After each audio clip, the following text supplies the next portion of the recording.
by definition, culture really is a set of attitudes and behaviors. Your identity really does drive your behavior. It's that stuff below the waterline that people don't see. And that behavior drives your results. And how does it do that? Because it drives your actions and your decisions. All KPIs are impacted by the culture. It's kind of the tide that raises all the boats. The way we connect is through our values. Let's be honest, right? Culture is really what provides that intrinsic motivation that's so important in any kind of a successful venture.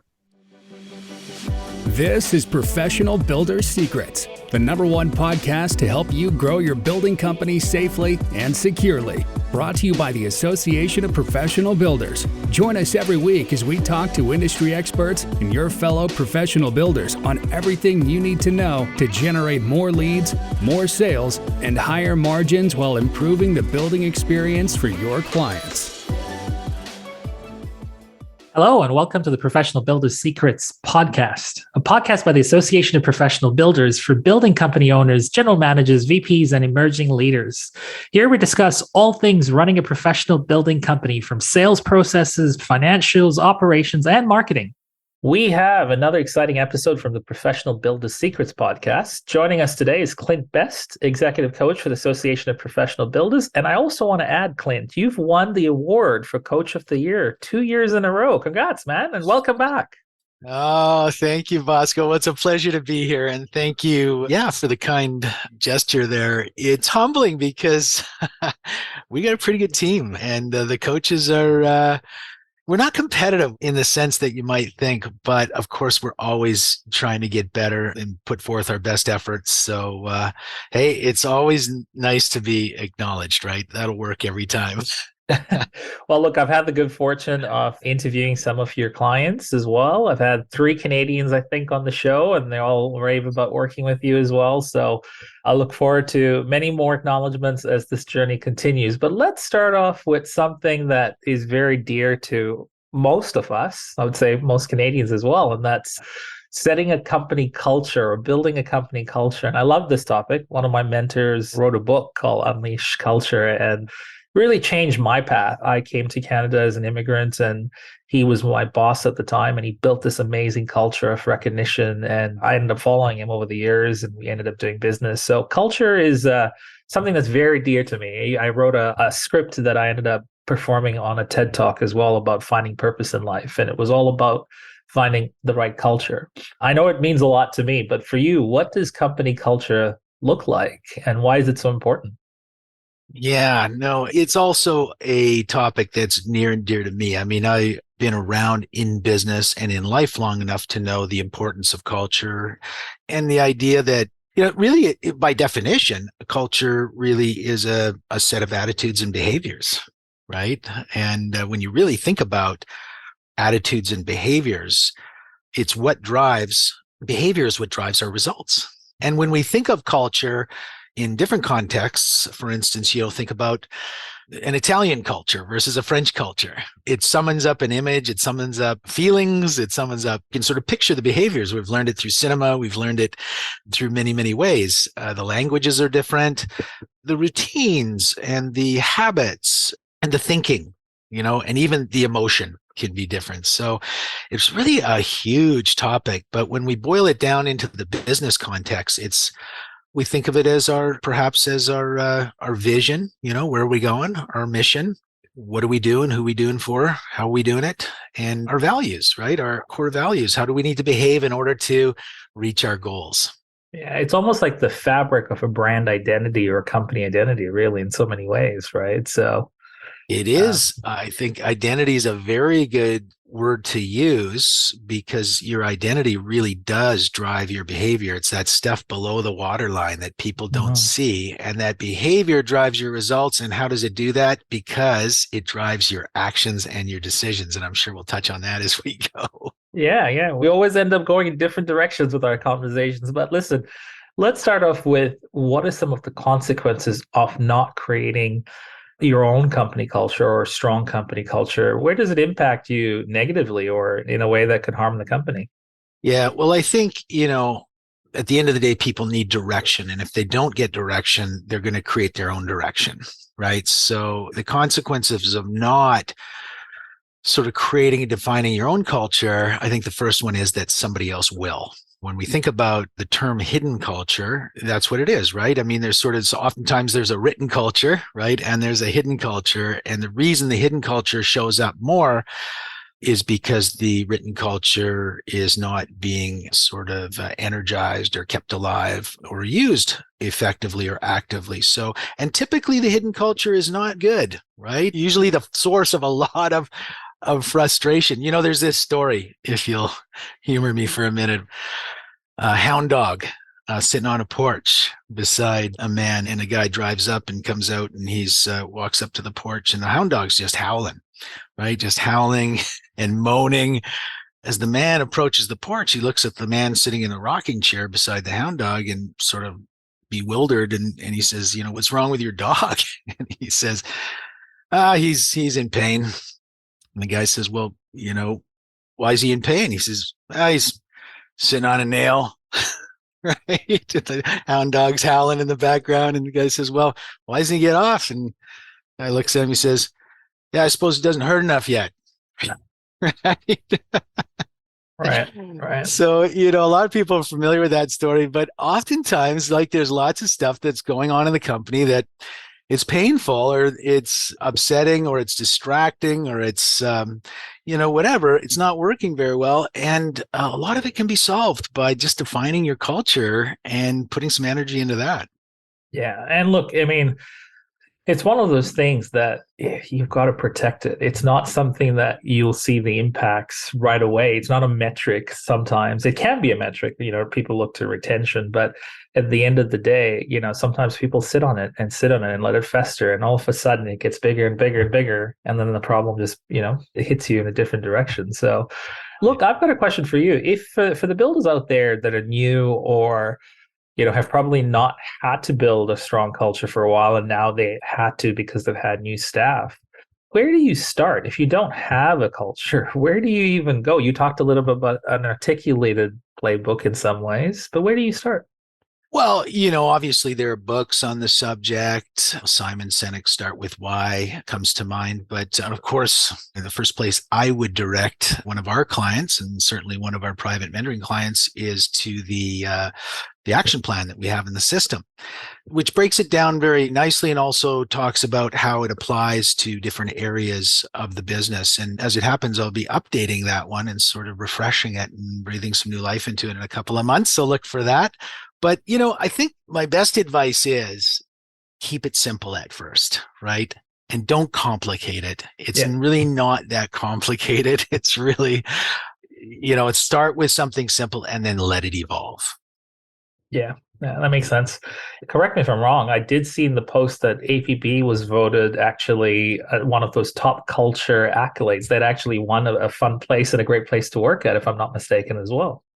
Well, I'm not surprised because, of course, I live in that every day. To be honest, it was one of the things that really attracted me to the company. And that's certainly one very effective way it can be used in recruiting. But, I keep our 7 simple core values posted on the wall here right by my desk, right? Yeah. The APB mission, vision, purpose statement. We are committed to improving the residential construction industry for builders and consumers.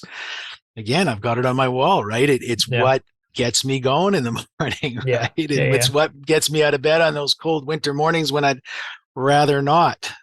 Well, look, I mean, I think what's admirable, and many seasons in, I see the culture translated with how, the brand is perceived by the builders, by the coaches, by the people that work at APB, by Russ and Sky, how I'm treated as well as a podcast host. You can actually see that consistent. I think that's probably the biggest compliment I can ever give APB, is that the culture is consistent across everyone I come across and everyone that has to deal with them, right? So it's definitely a wonderful feeling. How can you tell if it's working for you from a culture perspective? Like if you've got a building company and you've built a culture, Where do you look for signs that says, "Hey, this is really working"? Yeah, great question. And first of all, I'd preface my answer by saying that it takes a while. So you need to be patient, right? It doesn't happen overnight. Like anything worthwhile, it takes some effort to get it in place. You kind of got to pour a lot of love into it. But some of the telltale signs would be people start stepping up, right? They start taking ownership of things, they start taking initiative, bringing ideas to you. I mean, following them basically, right? Depending on what they are. And I'm thinking of typically your core values here, but those are all aimed at, achieving your purpose for existing as a company. So I think the one of the really important routine activities that we do with our clients is, obviously setting up an annual strategic plan, right? And, in that strategic plan, of course, your culture is a big part of that, but it sort of trickles down into what we call your rocks or your important projects or the things that you're working on that are going to move your company forward, are going to make it work better, right? And I think one of the things that drives those rocks and their progress is obviously your culture, right? People start taking responsibility for that. They're bought in, they want to be part of it, and they look for ways to contribute. Yeah. Yeah, that makes sense. Now, is retention a good metric to look at in this day and age? Obviously, the hiring of staff is a big topic, obviously, but what are other metrics? And if it is retention, what are some of the other metrics that builders can look at to evaluate their culture? Yeah, well, retention is probably an obvious one, right? Because of the nature of culture. But, I guess in a broad sense, all KPIs are impacted by the Mm. culture. It's kind of the tide that raises all the boats, in a sense. But some more specifics might be like a simple thing might be number of redos, right? Which is certainly a big thing in construction. And, I remember one of my clients had a renovator had one of his core values was measure twice and cut once. Yeah. Right? We measure twice and cut once. I thought, oh, there's a very practical example that's applicable. Productivity per employee. Yeah. I mean, I think it depends on where they're working in the company. Everybody should have KPIs on their job descriptions, and those things are going to be impacted and affected certainly by let's be honest, right? The culture is really what provides that intrinsic motivation that's so important in any kind of a successful venture. So who should create the culture? Is it a leader's role? Is it a good idea to have it, part of a team role? Is it an HR position? Where does the culture start and how do you keep it alive? Yeah, I think you have to be careful with that one, right? A lot of people like to involve their team in defining the culture. And certainly, it's perfectly fine to get some inspiration, some feedback, and certainly you'll draw on your experience when you're creating your culture. But really, this is something that needs to come, I think, from the founders or the owners of a company, right? Because really, they're the ones that have to keep it alive. And really, it's oftentimes, emanates from a personal place. Yeah. So I think you got to define it. I would say that's the advice that I would give my clients, and then you want to let it evolve. Again, keep it simple. It's not like it's etched in stone, especially if it's new to you. You're going to want to add to it. You're going to want to shape it a little bit. And your team's obviously going to have some influence on that. Now, look, I'm a big fan of setting values, personal values, professional values, and I make decisions based on those values. For me this year, it's a lot about the energy around me and the energy that I bring to the table and the energy that I absorb, So I'm very selective about the people and the types of energies around me based on that value. So I'm just curious, can that sort of way of thinking be adaptable to looking at culture? What are some of the situations you can think of where, the culture or the value playbook or those written articulated things come to mind where you can actually apply them? You mean what are some specific situations where they Yeah. might be useful sort Yeah, of thing, right? absolutely. Absolutely. Yeah. Well, for instance, problem solving or decisions that come up. I'm thinking about an example where a client named Gord who came to me and he had this dilemma. That's a good word to use, right? A personal dilemma, where he took a payment for a preliminary design agreement. And then the client came back after the fact and asked for his money back, or asked it for it to be included in the contract price. And he sort of came to me and asked, what should I do? And I said, well, why don't you filter it through your core values, through your culture, right? I mean, if you did that, what kind of a decision would you made? And he did so, and he ended up gave back the deposit, and he backed away from the job. Wow. Right. Yeah. Yeah. I can't remember exactly what the core value was, but he thanked me. He said, man, that just made it simple, right? Simple for me. And I'm sleeping at night and I'm okay. And we'll be just fine. Right. And what could have been a big problem turned out to be a relatively simple decision for him. Another thing, case that I'm thinking of is, just happened a couple of days ago, and I won't use their real name. I'll say in a family situation, a very, very powerful tool to use to break ties and keep people on the same page, because common goals can do that, right? So we'll say it's Ken and Barbie. Okay, we're having a big disagreement. One's going really, really fast, the other slow. So they needed to get on the same page. They needed to sort of match their pace. And I suggested to them that, hey, it can't be very pleasant to be going through this kind of arm wrestling all the time. You guys need to get on the same page with your vision, right? With where you're going. And so they went away and they thought about that. And then it actually came back and thanked me. It did exactly that, right? Got them rowing in the same direction. That's the kind of thing a strong, well-articulated vision can do for you. Does that make sense? Did that? Yeah. Look, I think what I'm hearing from you is that you can use it sort of as a guiding compass or a guiding principle when you're making some key decisions. That's the key takeaway there, right?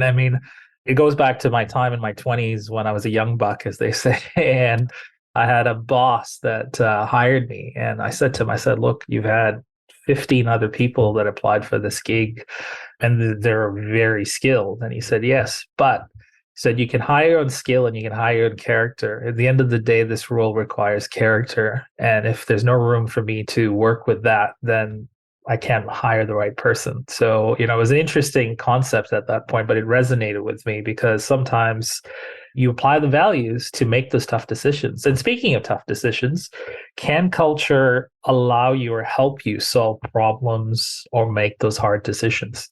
Well, as I said, right? Yeah, absolutely. They underpin all of your decisions. They really are the core of how you're being. So it doesn't seem, oftentimes we don't pause and look for this kind of guidance, right? So again, it's part of being proactive, right? Setting these things out, defining your culture, and then using them to guide you is very proactive. And then we get into that reactive world and life takes over. So, just going back to that example I gave earlier about measuring twice and cutting once, or, some of our core values, like we acknowledge the wins. We acknowledge the wins. So for me, when I came into APV and I did something good, let's say I brought on a new client or something like that, and I'd get these emails and little notes coming my way from people I'd barely just met. And it made me feel special, right? It made me feel good. And I wanted to do it again, right? Yeah. So again, that influenced my decision and again, inspired me intrinsically. And then I started doing it.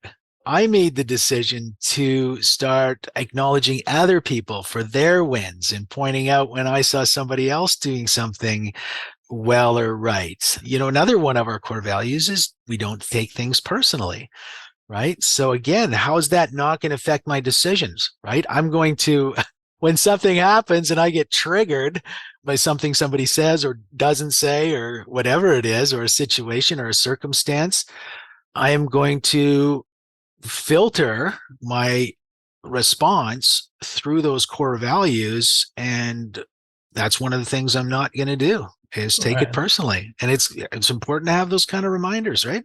No, absolutely, absolutely. And yeah, I guess the other question I had for you is how do you keep that culture alive or maintain it? I've got some ideas, but I'm just curious, when you think about this holistically, how do builders inspire themselves to do this every day and keep that culture the same? Well, first of all, you have to model it, right? You have to model it. So leadership, leading by example, you start making it part of the fabric of your business. You obviously include it in your recruitment, process. You include it in your team meeting rhythm, right? You might point it out ritually. You could have a core value of the month or something like that. Performance reviews, you bring it back into that conversation. Yeah, man. I mean, just keep bringing it up, right? Keep it in front of people and keep using it. And again, right, it's not really, after a while, it's really about that modeling because they'll see that behavior and it feels good and they'll want to do it themselves. And it's just natural. I think as humans, we like to mirror the things that are working well for us.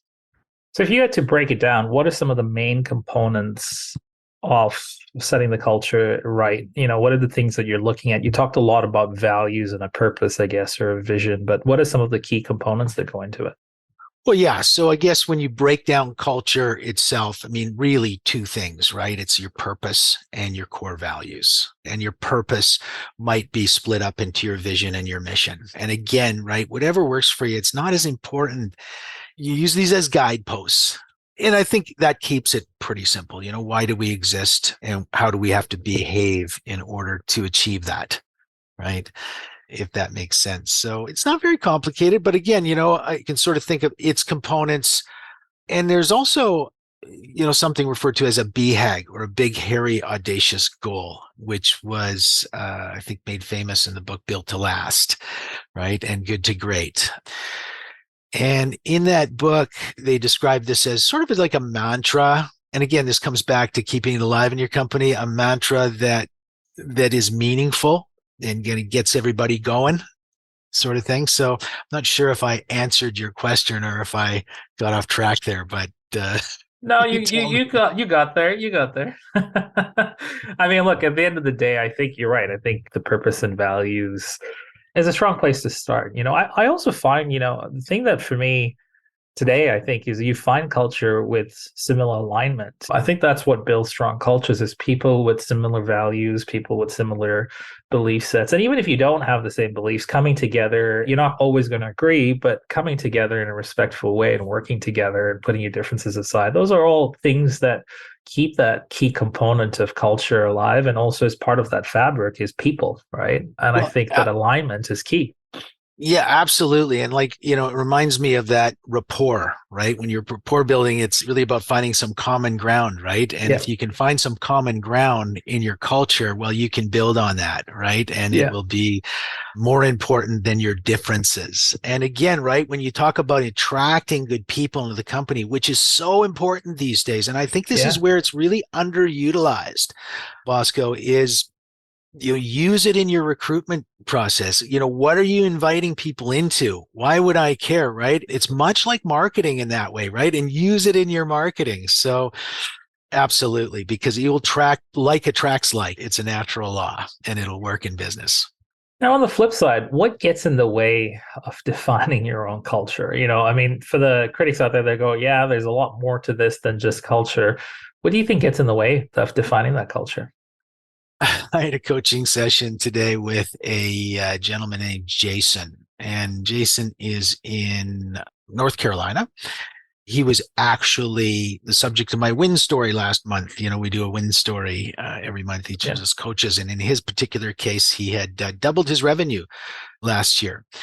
So he came to our coaching session today and he wasn't prepared. He wasn't prepared because he was working on a whole bunch of stuff that he had but he didn't feel prepared, and we were talking about, so we sort of defaulted into a talk about, okay, well, let's see what shows up, right? So we started talking about culture, right? And he was talking about how he wasn't a visionary or didn't consider himself a visionary. And then we started talking about culture, and he starts talking about his vision for the companies, what he's trying to build. And I'm just sitting there and my jaw's dropping and I go, holy cow, man, I could listen to this all day long. Right. And so, there's a guy who, or an instance where somebody might be reluctant to see that as an opportunity or something to develop in their company, right? It's not tangible. It's a bit fluffy, I'm not a visionary. So how can that's a visionary person thing to do. Right? Right. And, that's sort of how we see ourselves when it shows up. We might not think sometimes it's kind of like that idea of not stopping for gas because we're too busy, and then you run out of gas on the highway and you wonder what happened, right? So we're too busy putting out fires. We don't have time, right? So it's the typical things. We don't have time. It doesn't seem important. It's not a priority, or I don't think it's not my kind of thing, or I don't understand it, or it scares me.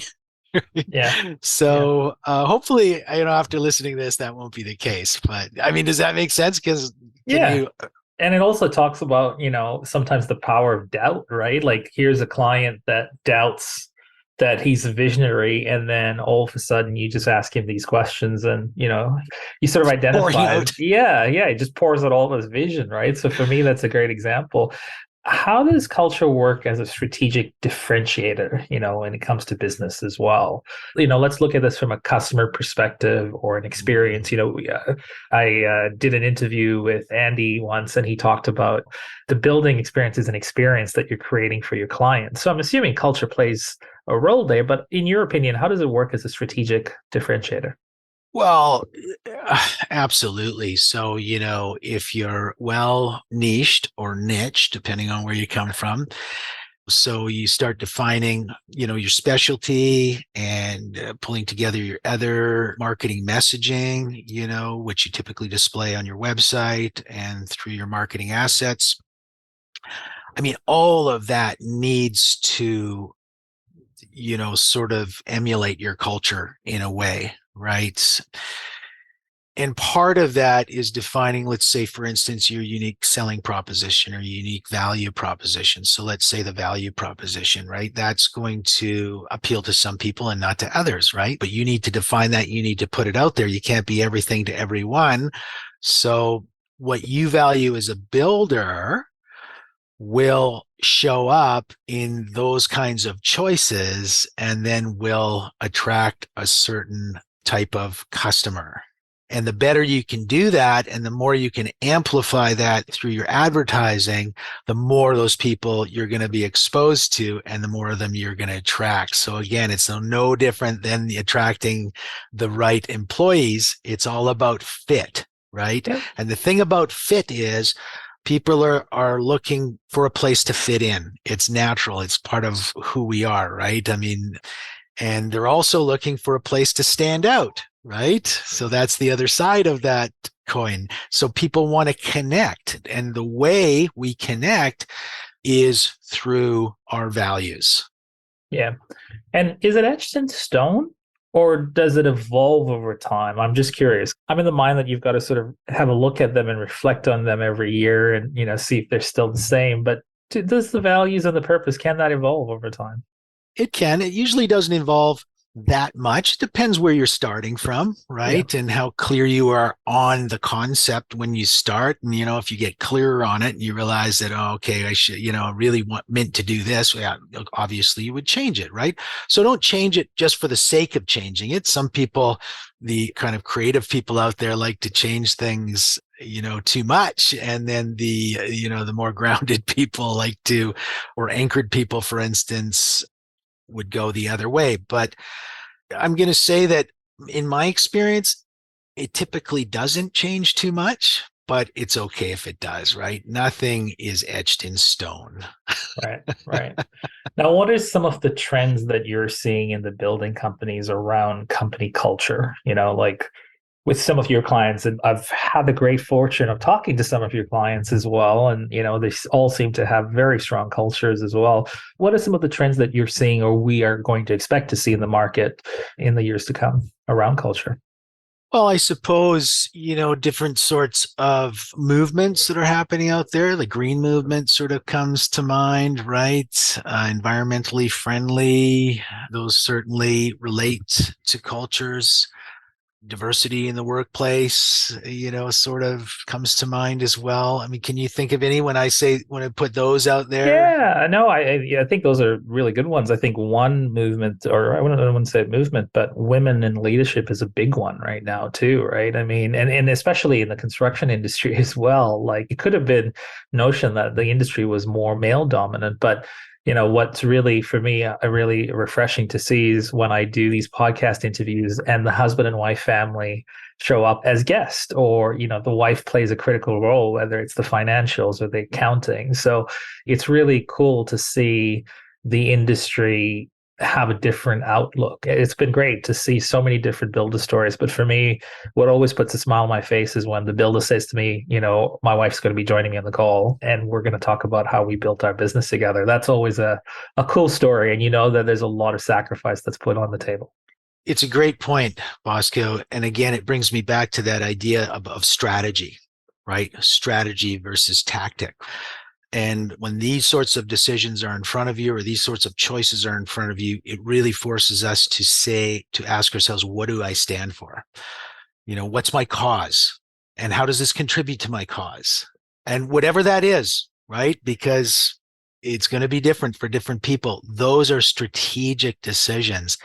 And they are decisions, in our world, we revisit those every year and then reinforce them and keep them alive every quarter, especially, right? Like use them every quarter to drive our results. So, and those things can be contentious these days, right? I mean, you got to have some courage to put your, sort of fork in the ground and say, yeah, this is what we stand for, and not be wishy-washy. And that's important, right? Because Yeah.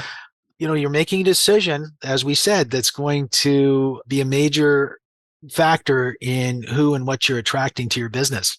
I think they call it non-negotiables, right? And I certainly know that the recent events and the global pandemic and the aftermath of it as well, or some people say we're still in it, it really impacted my belief system and my values professionally, especially about the energy and how I show up and the people and the relationships that I keep.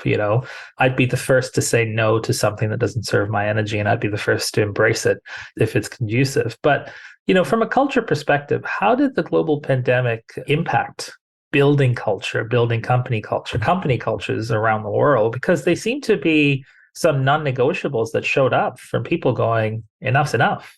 Yeah, I mean, I think one of the ways, at least in my opinion, in my experience, from what I saw, is it did exactly what we're talking about. It forced people to take a stand on something, and sometimes to make a hard decision. I think there was some unfortunate results that took place from that. And without getting into detail, I mean, that's why these things are so important, but they can cause division, right? But they can all also cause people to unite, right? And rally around things. And at the end of the day, spur some robust discussions that make us think. And too often in this world of automation, we have stopped doing that, right? Yeah. We don't think enough. So I think as with anything, there was some good stuff and some bad stuff that happened Yeah. during that period. Well, speaking of good stuff, my favorite image of APB is the Zoom culture. There's always at the end of the year a photograph of all of you guys smiling and waving. I should crash those calls sometimes and be a part of that. But yeah, Yeah. no, that's definitely inspiring at the end of the year when you guys thank everybody and you thank your clients and say you're going to take some time off, some much needed time off, and sign off for the year. I think that's a pretty cool thing to see, especially in a world where everyone's working from different parts of the world, right? So it's really cool that you guys take the time to acknowledge those little things. Well, and the thing that you don't see, well, thank you for that. I think that's wonderful that you've noticed that. But the thing that you don't see is that just prior to that picture, Yeah. we go around the horn, as it were, like around the room, the virtual room, I guess you could say. Yeah.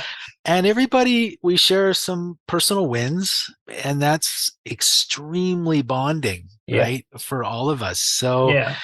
it's just a wonderful ritual that we Yeah. have at the end of our monthly team meetings. Sky and Russ always make sure that we've got a few minutes at the end of the meeting to really share something personal, which is part of our culture. That's awesome. That's really cool. Well, listen, I could talk to you for days and ages. I think they're going to have to put a timer on us because we just end up going in a full circle. But I've got one key question for you. You talked about having the values on the wall, and you talked a little bit about, really practicing and believing in what you work on as well. Out of those values, which is your favorite value that you just love in this company? When you look at the 7 values, which one's your favorite one?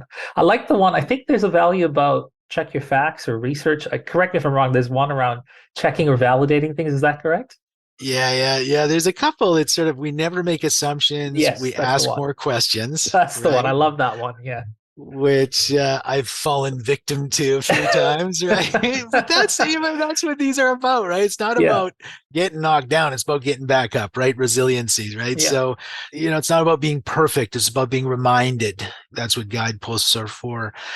My own personal favorite is we don't take things personally, right? Because I'm kind of an outgoing, gregarious person, and too often I will take things personally, and it's not necessary and it doesn't help. And so it's a great reminder to me not to do that. So Well, if that it's would any be my, consolation, I'm a sensitive soul too. So it's probably why we get along so well, Clint. that's right. Absolutely. Well, and for our listeners out there, before we wrap up, you talked a little bit about the fact that you've got some systems in place. Tell us a little bit about how they can access this for our listeners out there, for the APB. What is that key resource that you're refreshing up and working on this year as well? Every month, so we have a theme, and the theme follows some sort of key component of the business, that you want to implement. And so we either refresh an old action plan, a previous one, or in case it's a new topic, then of course we create a new one. So I believe it's in May, we'll be launching the new Creating a Company Culture action plan. And I hope to bring some different perspectives to that. But certainly the one that's in place right now is awesome. I've watched it like 5 times, and every time I watch it, I see what I'm ready for, right?